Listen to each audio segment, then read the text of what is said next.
This time last week, Kemi Badenoch's tenure as leader of the opposition had barely begun.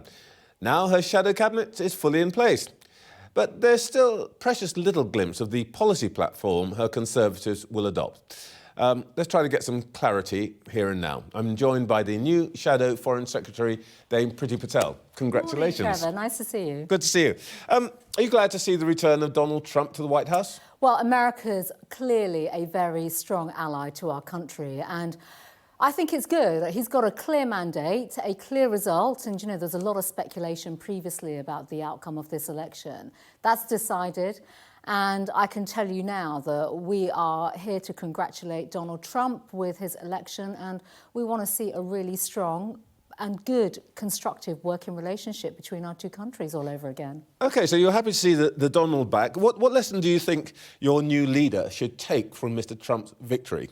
Well, I think first and foremost, this is all about our relationship. We have a long-standing history between our two countries. And, you know, certainly I'm from the generation that saw the Cold War come to an end with the work between Margaret Thatcher and Ronald Reagan. But look at today, today's Remembrance Sunday. It was Churchill and Roosevelt that actually built that post-war consensus after the Second World War. We live in a dangerous world.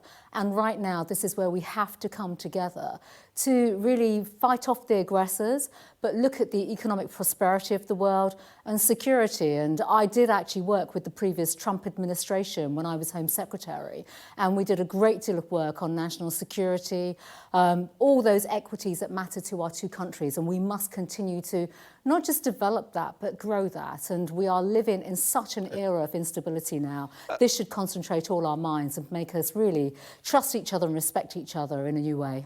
Just by the way, we talk about hypotheticals with Darren Jones, but of course the hypothetical is that Kamala Harris could have won. You talked about long-standing relationship. Would it have been the same if she'd won? I think the dialogue and discussion would be much the same. The geopolitical world is, you know, full of tension right now, and the need for greater working together, greater partnerships, strategic alliances, particularly on defence. And I don't know if you've shown your video yet with Tony Radakin, but, you know, I think he's speaking sense when it comes to the challenges that we are facing. We've got Russia-Ukraine taking place. Look at the issues that we see in the Middle East. These are challenges that we all face, not just abroad, but at home when it comes to our economic prosperity, security, cost of living, as we've seen in recent years. That's why we must work with our allies. Darren Jones made a rather interesting point and was admirably clear. He said that essentially there is a trade-off between economic growth and the amount that we can spend on national security to respond to, for example, Tony Radakin's call for a stronger military. Is he right that that's just the reality of government, that sometimes you have to sacrifice or wait to be able to build up your national armed forces, depending on your economic circumstance? Absolutely not. These are political choices that this government have chosen to make. I mean, we could talk about the budget, but the reality is, even when it comes to defence spending, my party in government had a clear pathway to securing that 2.5% of GDP by 2030. Today we're reading potential reports that this government, we understand they've got a strategic defence review taking place, and that's right and proper, but they may not even seek to reach that level until 2034. The world is in an unstable place. We've seen in the last 3 weeks as well, the BRICS countries come together.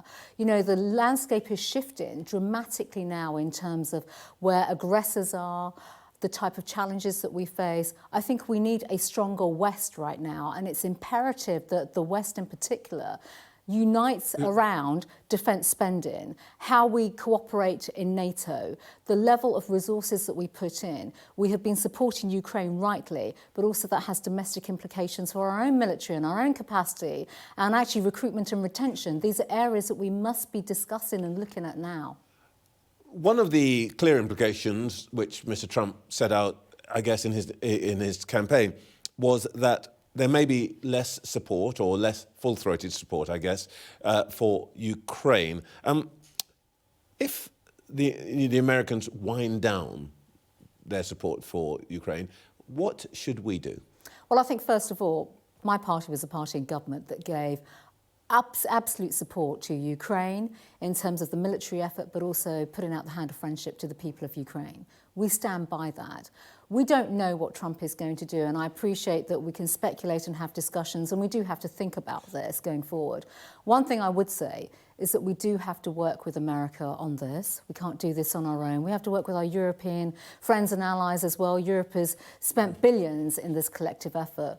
We have to find joint solutions to these shared problems. This isn't a problem for one country versus another country. This is actually about the security of us all, the defence of our own freedoms, and therefore I would gently suggest that we have to work together on these solutions. Indeed, but the reality is that the United States may make a choice that says, actually, for example, there's a deal to be made here, and we are going to require the Ukrainians to trade land for peace. Are we going to work with the Americans to do that, or are we going to stick with what we've always said to the Ukrainians? You decide what the deal is. Well, I will be encouraging this government to have constructive dialogue with our American counterparts on this, because but what's our body language? What should our body language be? Well, first of all, our body language to America has to be one of building trust and respect. And if I may just make the point, our chief diplomat, David Lammy, has not exactly been... he's not been full of warm and generous words, I think it's fair to say, historically, to President-elect. And these relationships... He's saying that's all old news. Why are you bringing it up? Well, Trevor, I appreciate that. But at the end of the day, diplomatic relationships are based on respect and trust. And America is a key ally of ours.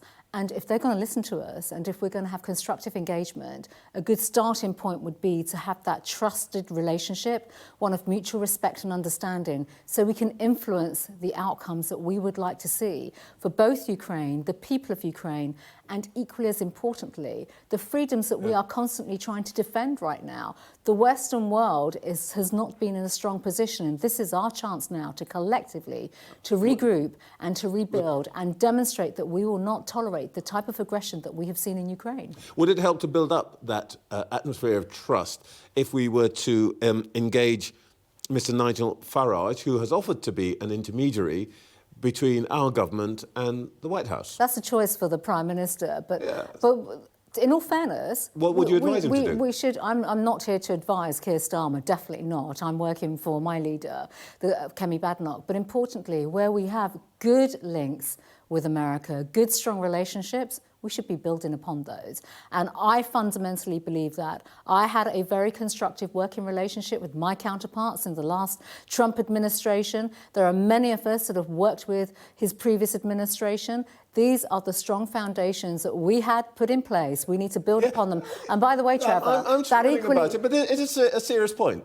Mr. Nigel Farage can lay claim to be Donald Trump's most trusted ally in this country.